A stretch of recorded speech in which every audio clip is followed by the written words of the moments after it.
Hello, everybody. It's Roadblock here on the free-to-play account. Ready to give you guys an update on what's going on the account and just kind of fill you in on everything else going on right now. Oh, sweet. Champion training tournament. Okay. So I haven't seen any of this. Couple of things. So we don't have, I think on the Plarium Play site here. Um, This is the only fusion calendar I can currently find, which I'm obviously is very tiny. I'm hoping they release a larger one, possibly on the Reddit sometime soon.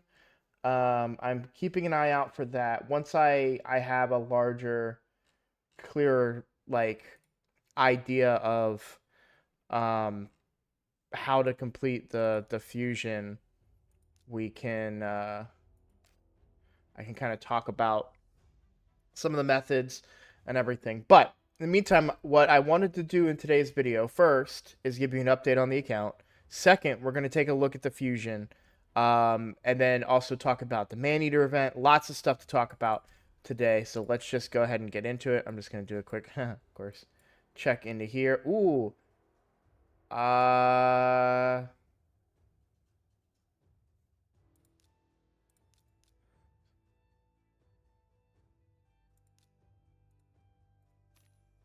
we need to do that because that's huge. All right. Well, hey, update. Kale has now been awakened to a 1 star, and we can go ahead and get Phantom Touch on him. That's going to give us a big boost to our damage, which is going to be really, really nice. Pretty much, not universally, but for the most part, Phantom Touch is what you're going to want on any rare champion. It's just too good. So good, in fact, that they had to nerf it. So, as we can see, we got a lot of the Bambus stuff is starting now. So this is the first tournament. There's one of the rares right there, and it's a champion training tournament, which is really really good for free to play accounts, especially accounts as early as mine. All right, let's get into the updates. Apothecary is now 6 stars. I'm currently in the process of leveling him back up to level 60. Um, so that's kind of what's going on the account now. As far as Clan v Clan went, our total points was 41,000. I'm pretty happy with that considering the limited resources that I went into this Clan v Clan with, just because I'm such a new account.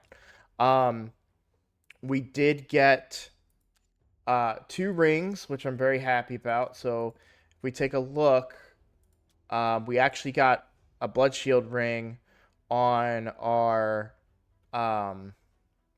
Deacon, which is not really all that, like, it's not like, oh my god, it's so good, but it is a much higher ring. uh you know 5-star ring, and I do get chance to procs down here in like things like the HP and stuff like that. So I'll probably level that up at some point.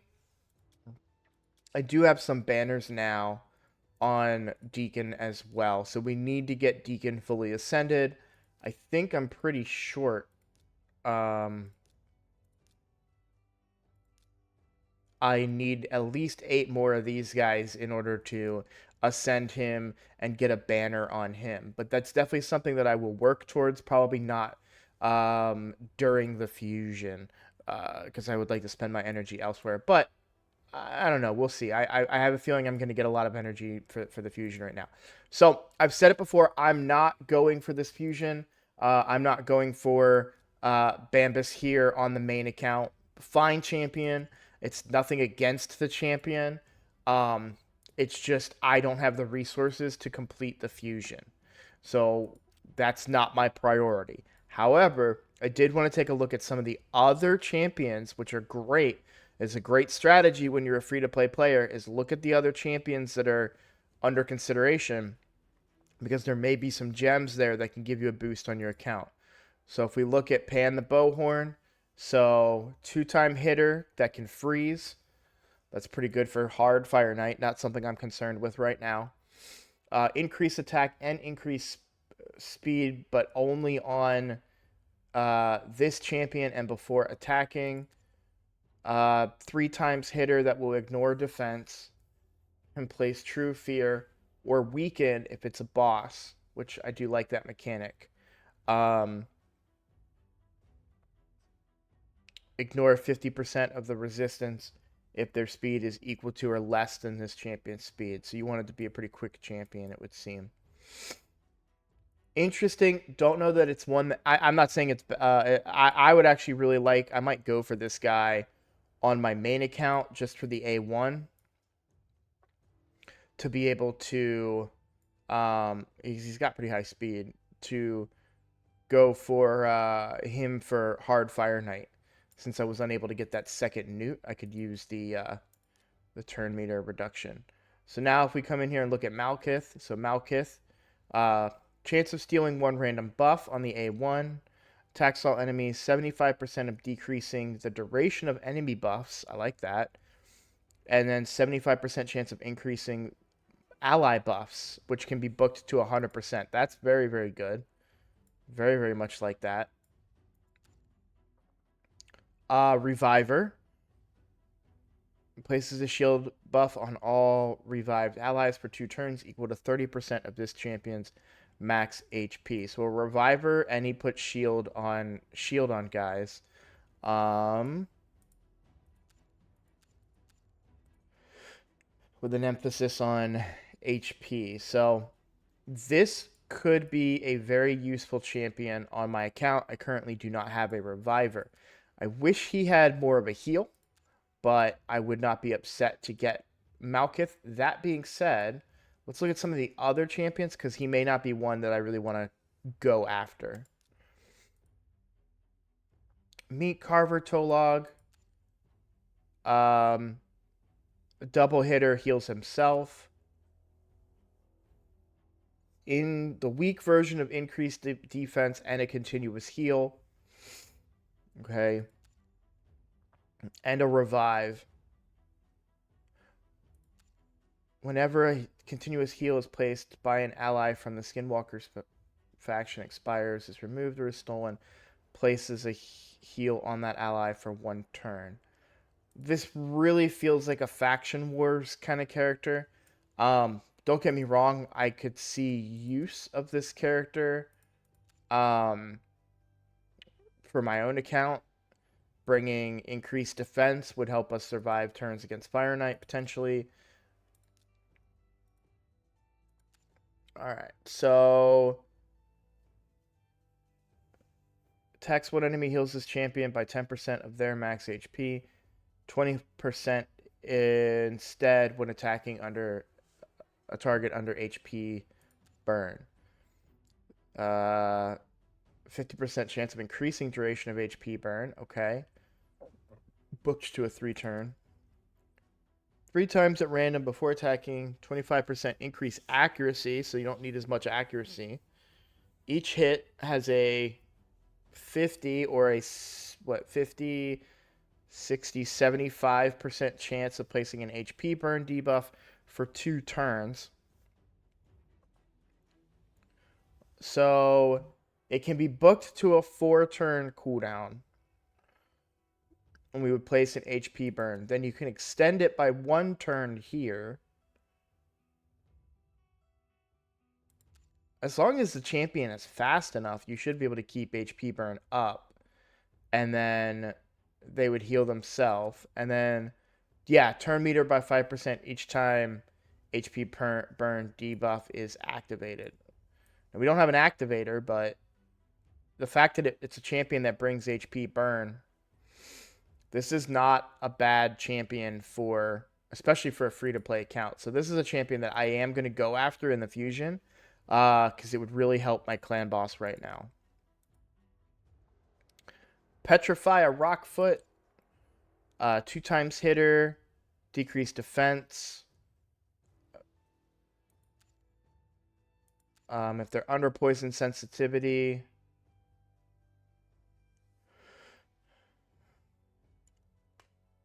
It does big version of decreased defense. Okay. First hit, placing a decreased attack. Second hit, placing a 5% poison debuff. It's the weak version of decreased attack, but still decreased attack. 3 times at random each hit, 25% chance of placing a poison sensitivity debuff for 2 turns. If all hits land on the same target, also places a 5% poison debuff for 2 turns. This is a great champion. It's the weak version of decreased attack, which is unfortunate, but I mean, it is a rare. And they're bringing poison sensitivity. This is a great clan boss champion. I would be very, very happy to get this champion on my account, and I will do my best to try and get this champion at any opportunity. So right now we want to go for Petrify Rockfoot, and we want to go for Selenia Nightcloak. Last champion here. One-time hit with a chance to place a leech. Weak version of increased defense on all allies, and a provoke. Block damage buff on this champion for 1 turn if the incoming damage exceeds 20% of this champion's max HP. Counterattacks when hit by an enemy under a provoke debuff. Not a bad champion, but it's not what I'm going to try really hard for. And the main reason for that is I don't really have need for a provoker.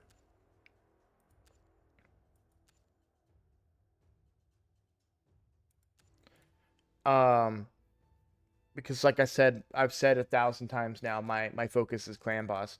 So both of these champions, Selenia Nightcloak and Petrify Rockfoot, are 2 champions that are very valuable for me going into clan boss.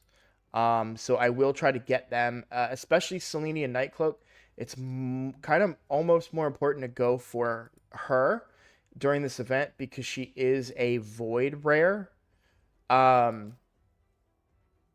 Where Petrify is just a regular rare, so I could get her during ancient pulls or even from mystery shards. Technically, there's a chance that I could get her. Right? She wasn't. I don't think she was a void rare. Yeah, she's a magic rare.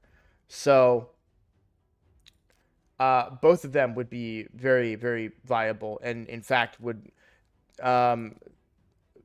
Sun Wukong really brings an advantage right now because of Brimstone on my current team. But while Apothecary does bring value to my team with speed and heals, and he's going to be doing a lot more damage now that he has Giant Slayer. Oh, I did also give him his masteries.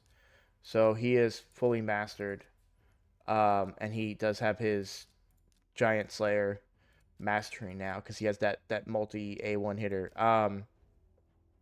So I'd have to experiment a little bit and see which one of them. But honestly, as much as I want the HP burn, Petrify might be better because so much of my damage is from poisons on this account at the moment. So we'll have to play around with it a little bit and see. But a lot of interesting stuff going on right now. So definitely going to work towards getting both of those champions if possible. So that's the fusion. That's what's going on there. Let's talk about the guaranteed event. Now, obviously, I don't have any void shards. I said early on when I started playing, I was considering saving void shards, and this is why.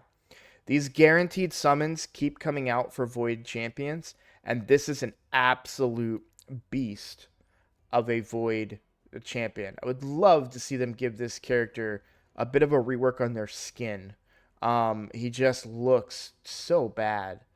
And not like he's an ugly character. It's just when you look at Maneater and then you go look at someone like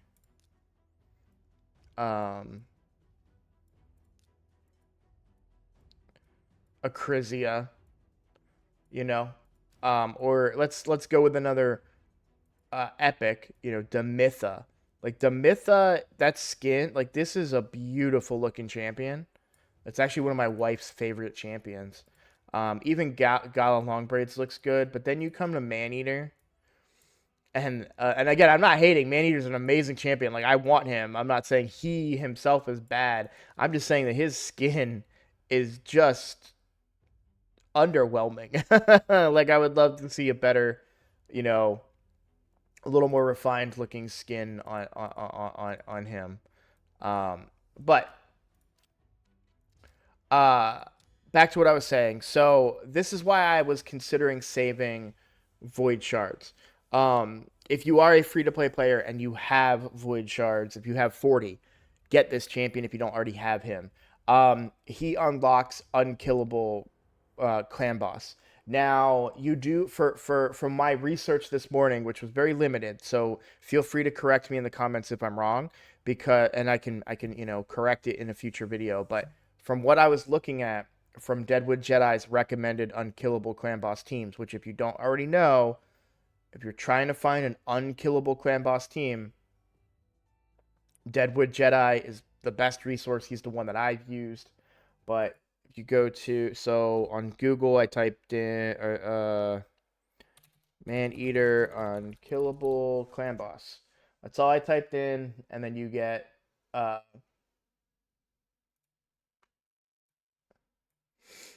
a chart for Man Eater, and it gives you all these different options. So this one uses Emic Trunk Cart. This is a very specific uh, speed tune for an unkillable team. This one would need to have Godseeker and White Dryad Nia. This one is the rabbit with 2 man-eaters and Seeker. Now these ones look bad, but if we start going deeper back, like let's see, this one's High Myth Man. So what is it? High Katoon. Yeah, see, you still need the Mytha for this one.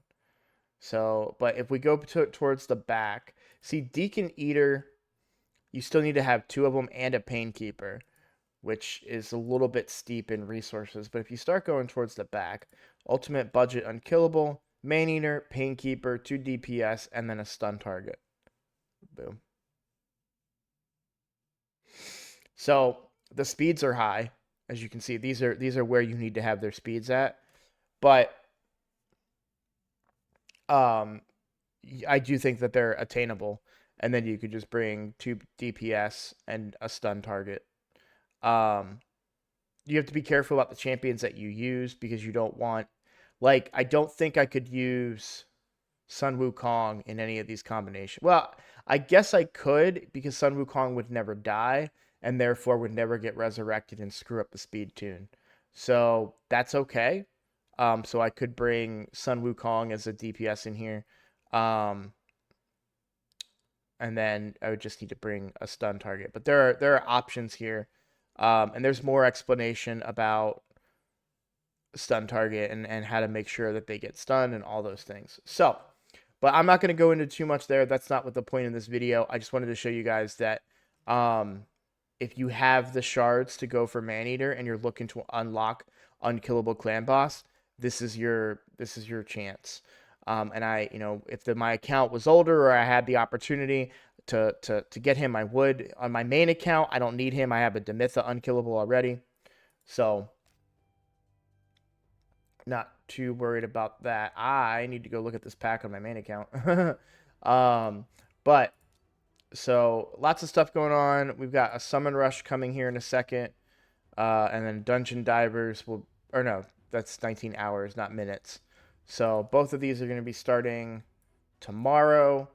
Hopefully they'll release a larger version of the calendar so I can kind of take a look at that and give you an idea about how oh, here it is. Okay, sweet.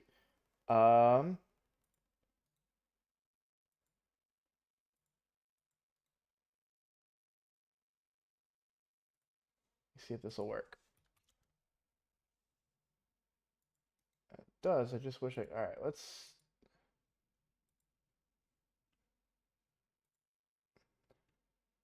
I have a feeling if I was to log out and log back in, the news would be updated here, and I'd be able to click on a bigger version of it. But there is a version of it here on Discord. Open in browser. Aha, there we go. Okay. So this is what I like to do. I like to keep this tab open. If I was doing this fusion on my main account, I would have this tab open, and in order to keep track of everything that I'm pursuing. And so you can see where you can get 4 of the Rockfoots, 4 of the Nightcloaks, 4 of the Tologs, and then 4 of the Torax. If you did the Summon Rush, you'd be able to skip um, one of each of these events because you wouldn't have to fuse this one of these Malekiths.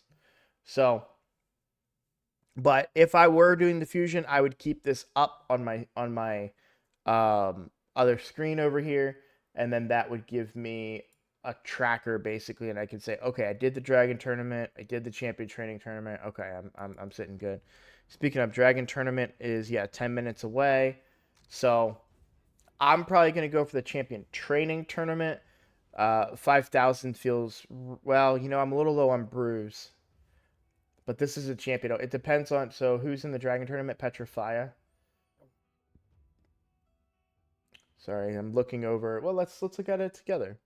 So we want, at least I want, Selenia Nightcloak, and I want Petrify Rockfoot. I will not be doing the Summon Rush. The Champion Training event is here. This Champion Chase will likely take place over another 2x event. Oh, I guess I might. Well, I'm not really doing the Summon Rush. I'm just pulling my 2. We'll talk about that here in a second. Dragon tournament, a Spider tournament, an Artifact Enhance event. I'm going to avoid the Artifact Enhancement events if I can. So this Champion Training tournament is nice and long. I think I have enough time to just keep leveling my champions like I've been doing and work towards getting Selenia Nightcloak. And then for Petrify Rockfoot, if I have enough time left over, I could do the Dragon tournament, but likely the point requirement for the Dragon tournament is going to be pretty high. And I'm not exactly farming Dragon at a high difficulty right now. So the Spider tournament might be the better option for me later on down the line. Or I might have to do the Artifact Enhancement event. But like I said, Petrify is a champion that I can get from Ancient Shards, which I have plenty of in the future. And so I might focus on getting Selenia Nightcloak because it's a void rare, which I have on the account in total only ever attained like 2 or 3 void shards so far. So I'm just kind of far away from those void shards at the moment. So being able to try and get 5,000 points here, especially while I level up my apothecary and then level up whatever champions I get from the upcoming event as well. So if we look at the news, we have Primal Summons. So starting tomorrow, we've got the 2x chance on Legendary and Epic champions from the Primal Shards. There are some good 10x's that are going to be in that mix. Thylesia, Magnar, and Senesha. Is Thylesia? I know she's a high elf, isn't she?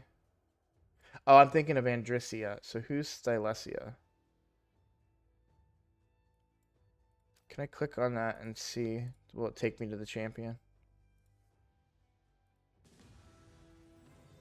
No.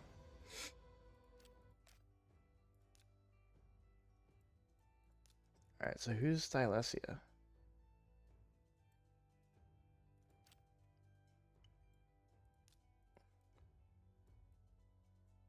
Bear with me a moment while I try and find this champion. Alright,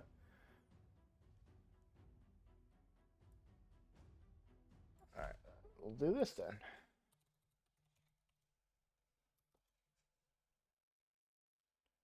Night Rev. Okay, Night Revenant.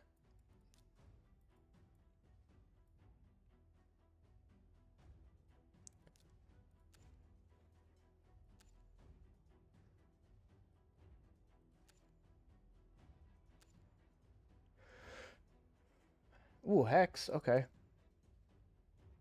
Interesting champion. I don't know that it's. I'm not. I don't think it's food. I'd have to do a little bit more research into the champion. I'm not. It's not one that I'm familiar with right out the gate. But if we look at the other ones,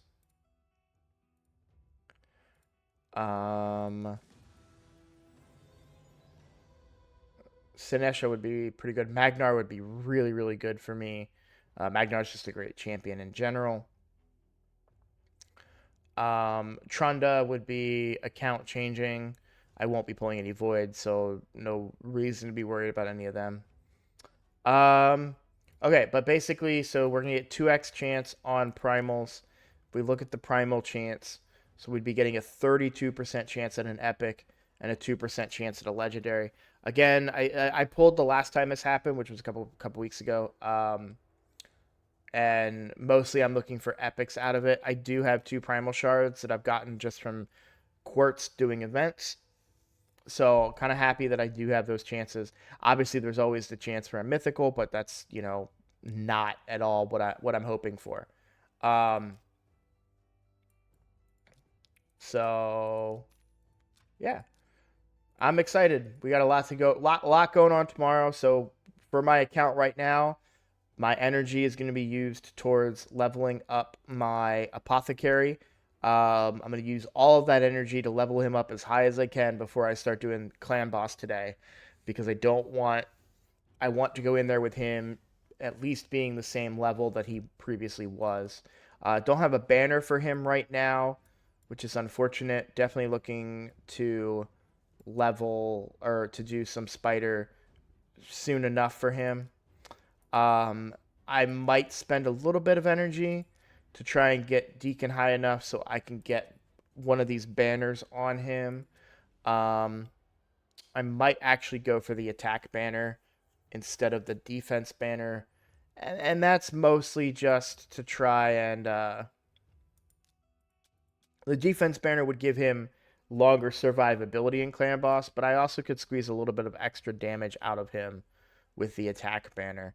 Because he's already surviving pretty well and being my last champion alive.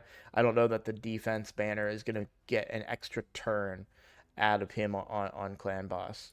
As far as ascending Sun Wukong, I really want to ascend Sun Wukong to 5, especially because I do have a lot of crit damage, and he is crit capped.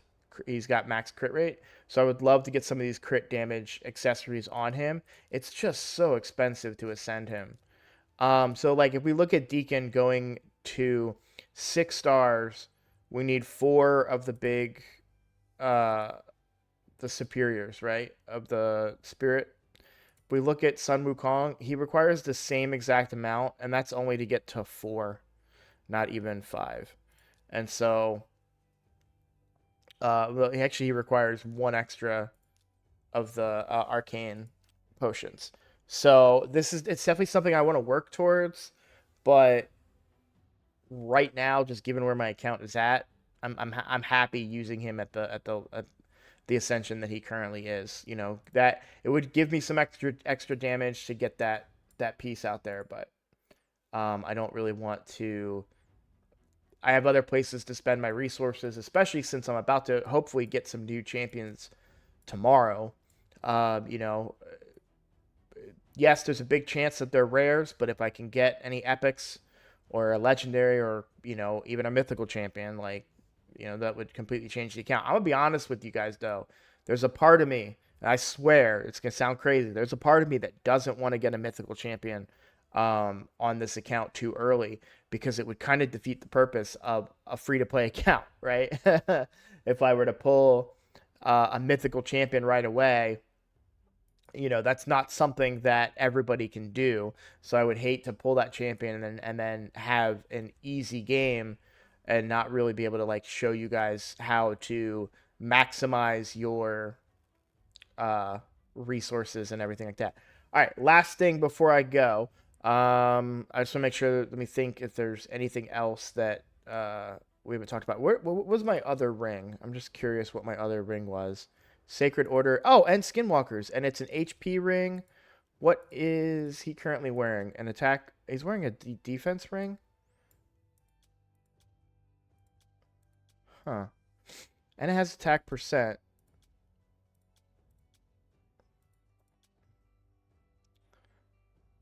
This might, I might, yeah, I think I'm gonna use this. He does get attack percent on this. I'll have to roll these 2 rings. Let's do this one because I do have a little bit of money right now, so we can take this to 12 pretty easily. So we didn't get any of the attack percent there. So if we look at the ring comparison, I'd be losing 34 attack but gaining 2,000 HP. I don't think that that's that big of a deal because he can revive. Um, and then if we look at the attack ring, we'll take it to 12 as well. And that would give me more attack, and it gives me more HP. So this is just a flat upgrade here. Lose a little bit of defense, but that's okay because he can revive. Don't really need him to survive a lot. So we'll definitely equip that. I haven't looked at accessories on my champions in a minute, so I do know that there's no other upgrades for Dark Elves, no other upgrades to Deacon, and we already looked and we didn't see anything on him. So okay. One last thing before I end the video. We did just hit. Actually, we were 100 subscribers when I started this video. I'm now at 101 subscribers. I'm super excited about that. That's a pretty big deal for me. Um, so thank you guys so much for subscribing. I think I've said this in one of my much earlier videos, but I don't want to be the guy that's like begging people, please subscribe to me at the end of my videos. Not that there's anything wrong with that, but it's just not who I am. I understand that my audience is smart enough to know that if they want to keep seeing my content, there's a button right there that lets them do that, right? So I don't feel like I need to remind people of that. I have begged for likes and comments in the past, but that's for algorithm purposes, not necessarily because, um, I don't necessarily like want to ask for that stuff, but I do know that like early on, I was noticing when I look at my content, for every 1 like that I would get about 10 more views. And so right now our channel is averaging, especially the free to play stuff, is averaging about 100 views. Over 100 now. I'm looking at my logs right now. So it's about 100 views so about 110 views now. So for the average on the free to play content, which is what I want to keep making. So yeah, keep it up, keep up the likes, keep up the comments. Thank you guys for subscribing. It really means a lot to me. I'm really excited about the future of this channel.